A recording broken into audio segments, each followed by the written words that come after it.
नमस्कार, आरआरसी नेटवर्कच्या ताज्या बातमीपत्रात आपले स्वागत। अशा आहेत आजच्या प्रमुख घडामोडी। हेडलाइन्स प्रस्तुत करता Marcus the readymade multibrand showroom. सर्वोत्तम quality, fresh stock, latest designs, reasonable rate. LRT college road, Raghuvanshi Mangal कार्यालयाच्या बाजूला, अकोला। जिल्ह्यात डाळ साठवणुकीवर प्रशासनाचे कडक लक्ष। डाळीच्या अवैध साठवणुकीची माहिती प्रशासनाला द्या। अकोल्यातील गुन्हेगारी अनियंत्रित, व्यापाऱ्याचे झाले अपहरण, कारण गुलदस्त्यात। क्रिस्टल कंपनीची चूक, 53 कर्मचाऱ्यांचा पगार बाकी, रुग्णसेवेला वेठीस धरणारी क्रिस्टल हटविण्याची गरज। अकोटच्या गोवर्धनला जीव जाईस तोवर मारण्याचे कारण काय, कुणाच्या आदेशाने झाली मारहाण। विद्यार्थी शेतकऱ्यांना महाई सेवेची डोकेदुखी, सर्व्हर डाऊनचा सर्वांनाच बसतोय फटका। आता सविस्तर बातम्या। अकोला जिल्ह्यासह संपूर्ण राज्यात तूर डाळ तसेच इतर डाळींच्या किमतीमध्ये मोठ्या प्रमाणात वाढ झाली आहे। सदरची डाळ ही सर्वसामान्य नागरिकांना न परवडणारी आहे।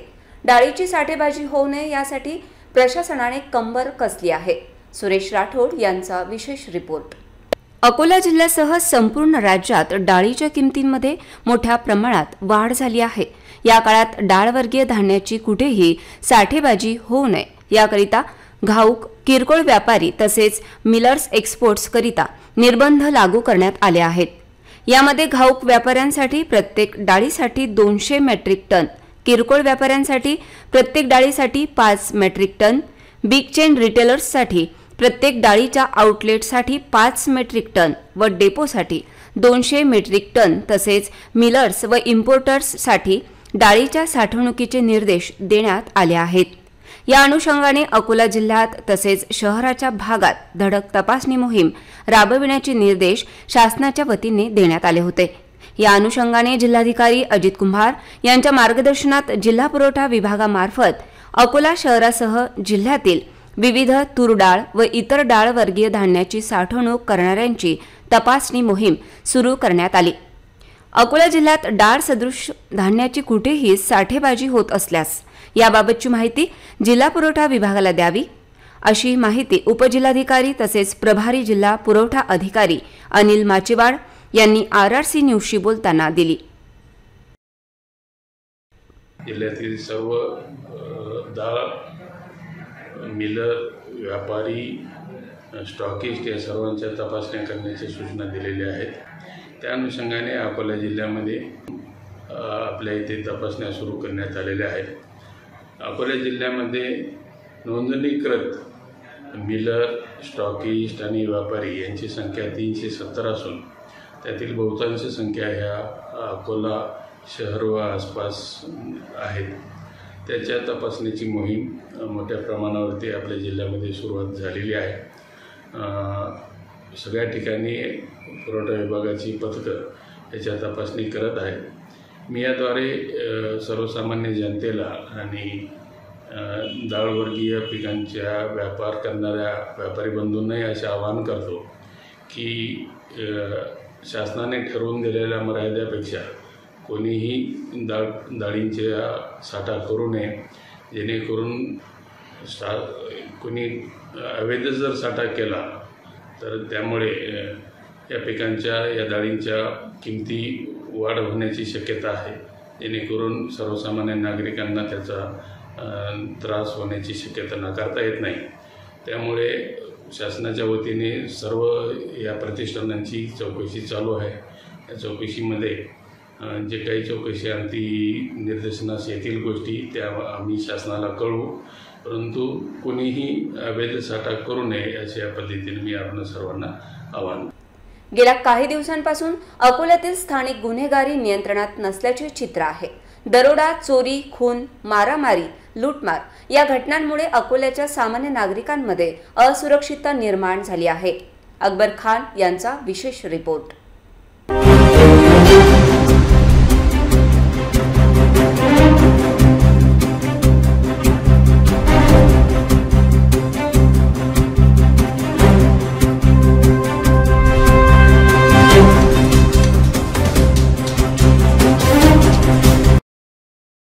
गोरक्षण रोडवरील भरतिया यांच्याकडची लाखो रुपयांच्या चोरीचा मुद्देमाल अद्याप हाती लागला नसताना सोमवारी रात्री एका बड्या व्यापाऱ्याचे अपहरण झाल्याची धक्कादायक घटना घडली आहे।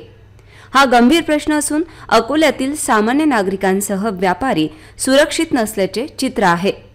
शहरातील रामदासपेठ पोलीस स्टेशनच्या हद्दीत येणाऱ्या रायली जिन परिसरातील एका व्यावसायिकाचे कारमध्ये डांबून 3 ते 4 अज्ञात इसमांनी अपहरण केल्याची घटना सोमवारी रात्री 10 वाजताच्या सुमारास घडली। या घटनेने शहरात एकच खळबळ उडाली। अरुण ओरा असे अपहरण झालेल्या व्यावसायिकाचे नाव आहे।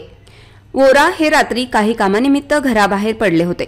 याचवेळी सुमारे 1 ते 1.5 तासापासून त्यांच्या घराच्या काही अंतरावर एका 4 चाकी वाहनात काही लोक बसून होते।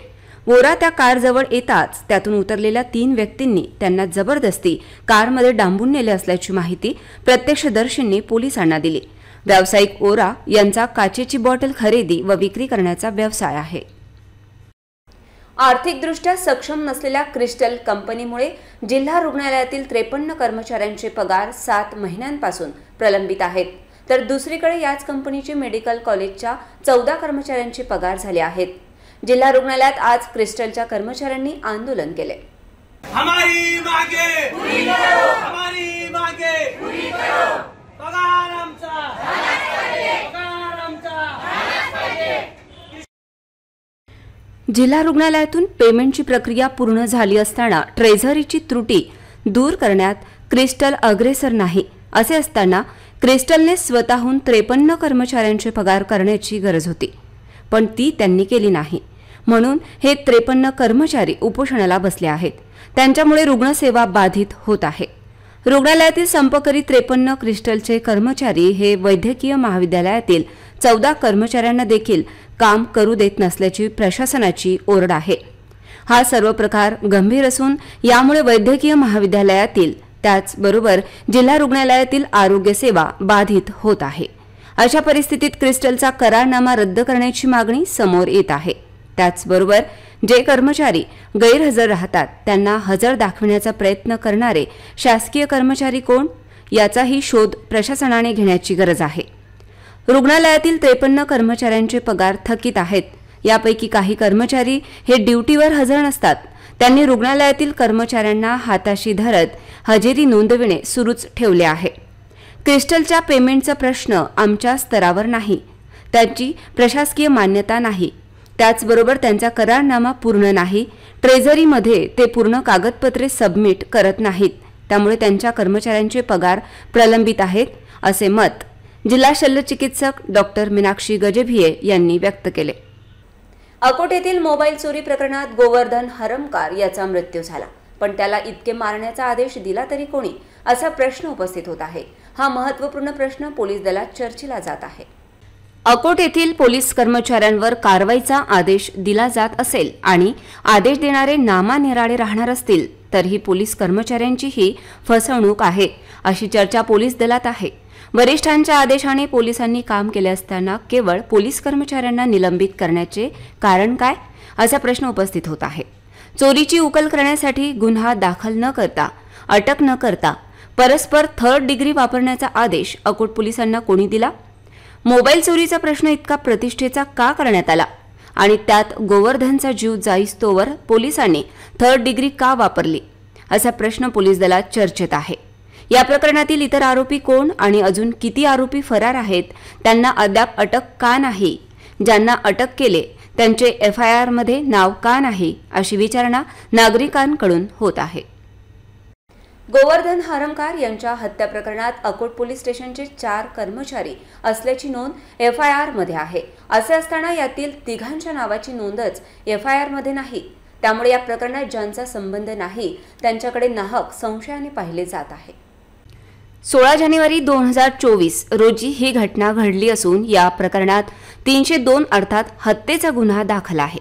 FIR मध्ये केवळ पोलीस अधिकारी राजेश जवरे यांचे नाव आहे।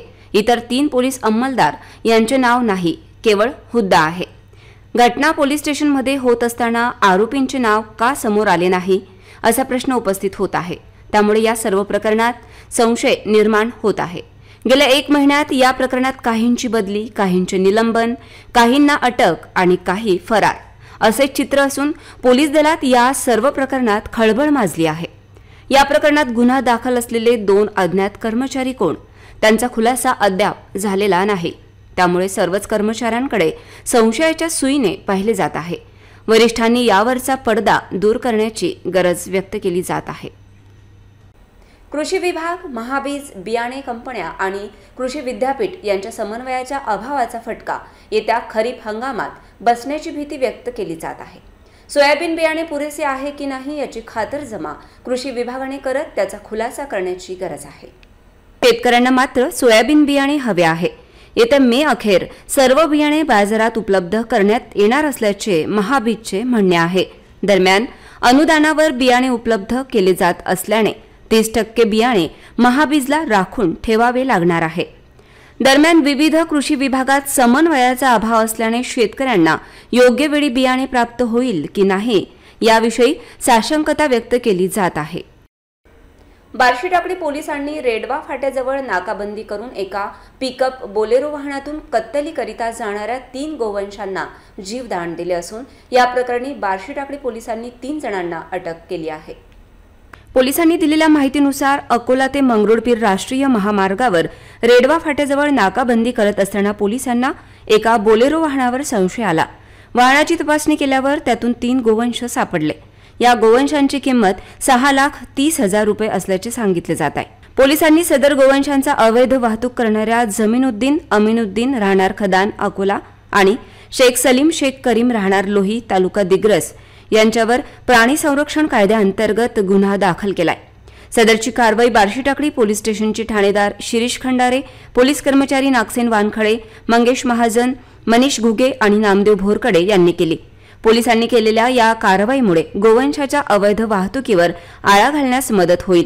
तसेच पोलिसांनी अशा गुन्हेगारांवर कठोर कारवाई करून गोवंशांचे रक्षण करण्यासाठी प्रयत्न करणे गरजेचे आहे। हैदराबाद राष्ट्रीय महामार्गावर वाशिम बायपास रोड ते हिंगणा फाट्यापर्यंत सर्व्हिस रोडवर खूप मोठ्या प्रमाणात अनधिकृतपणे लक्झरी बस व ट्रक मोठ्या प्रमाणात राजरोसपणे उभे राहतात। यामुळे वाहतुकीसाठी मोठा खोळंबा निर्माण होत आहे। दिवसेंदिवस अपघाताचे प्रमाण वाढत असून या विरोधात कारवाईची गरज व्यक्त केली जात आहे। राष्ट्रीय महामार्गावर लक्झरी बस व ट्रक चालक मालकांनी अनधिकृतपणे लक्झरी बस स्टँड निर्माण केले आहे। यामुळे राष्ट्रीय महामार्गावरील सर्व्हिस रोड पूर्णपणे ब्लॉक केलाय। या अनधिकृतपणे वाहन उभे करणाऱ्यांना वाहतूक पोलिसांचा अजिबात धाक उरला नाही। विभागीय आयुक्त निधी पांडे यांनी तक्रारीची दखल घेत प्रादेशिक परिवहन विभाग अमरावती तथा पोलीस अधीक्षक अकोला यांना ही अवैध पार्किंग हटविण्यासंदर्भात लेखी आदेश दिलेत। परंतु अद्यापपर्यंत प्रादेशिक परिवहन अधिकारी अमरावती तथा पोलीस अधीक्षक अकोला यांच्याकडून कुठल्याही प्रकारची कारवाई करण्यात आली नाही। शैक्षणिक प्रवेशासाठी विविध दाखले काढणे आणि खरीप पीक विमा भरण्यासाठी शेतकऱ्यांना महा ई सेवा केंद्रावर गर्दी वाढत आहे। मात्र सलग 2 दिवसांपासून या केंद्राचा सर्व्हर डाऊन असल्याने विद्यार्थी, शेतकरी आणि ग्रामीण भागातील नागरिकांना त्रास सहन करावा लागत आहे। विद्यार्थ्यांना प्रवेशासाठी आवश्यक असलेले दाखले काढण्यासाठी महा ई सेवा केंद्रावर गर्दी वाढत आहे। मात्र सर्व्हर डाऊन असल्याने विद्यार्थ्यांना दररोजच महा ई सेवा केंद्रात खेटे मारावे लागत आहेत। यामुळे विद्यार्थ्यांचा वेळेचा अपव्यय होत आहे आणि त्यांच्या अभ्यासावर परिणाम होत आहे। खरीप पीक हंगामातील पिकांचा विमा भरण्यासाठी शेतकऱ्यांना महा ई सेवा केंद्रावर मोठी गर्दी करावी लागते आहे।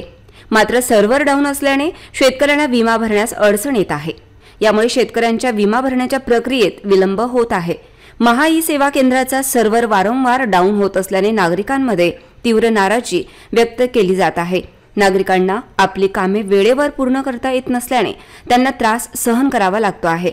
महा ई सेवा केंद्राचा सर्व्हर वारंवार डाऊन होण्याची समस्या तातडीने सोडवणे गरजेचे आहे। शासनाने या समस्येवर त्वरित कारवाई करून नागरिकांना त्रासमुक्त करणे आवश्यक आहे। तसेच महा ई सेवा केंद्रांची कार्यक्षमता वाढवण्यासाठी आणि नागरिकांना वेळेवर सेवा पुरवण्यासाठी प्रयत्न करणे गरजेचे आहे। पुन्हा एक नजर टाकूया आजच्या प्रमुख घडामोडींवर। हेडलाइन्स प्रस्तुत करता Marcus the readymade multibrand showroom. सर्वोत्तम quality, fresh stock, latest designs, reasonable rate. LRT college road, Raghuvanshi Mangal कार्यालयाच्या बाजूला, अकोला। जिल्ह्यात डाळ साठवणुकीवर प्रशासनाचे कडक लक्ष, डाळीच्या अवैध साठवणुकीची माहिती प्रशासनाला द्या. अकोल्यातील गुन्हेगारी अनियंत्रित, व्यापाऱ्याचे झाले अपहरण, कारण गुलदस्त्यात. क्रिस्टल कंपनीची चूक, 53 कर्मचाऱ्यांचा पगार बाकी, रुग्णसेवेला वेठीस धरणारी क्रिस्टल हटविण्याची गरज. अकोटच्या गोवर्धनला जीव जाईस तोवर मारण्याचे कारण काय, कुणाच्या आदेशाने झाली मारहाण. विद्यार्थी शेतकऱ्यांना महाई सेवेची डोकेदुखी, सर्व्हर डाऊनचा सर्वांनाच बसतोय फटका. बातम्यांसाठी तुम्ही पाहत रहा RRC न्यूज. यूट्यूब चॅनलवर तुम्ही पण लाईक आणि सबस्क्राईब करा RRC डिजिटल अकोला हे यूट्यूब चॅनल. जगभरात कुठेही पहा RRC डिजिटल अकोला. पुन्हा भेटूया ताज्या बातम्यांसह, नव्या घडामोडींसह नव्या बातमीपत्रात. तोवर नमस्कार.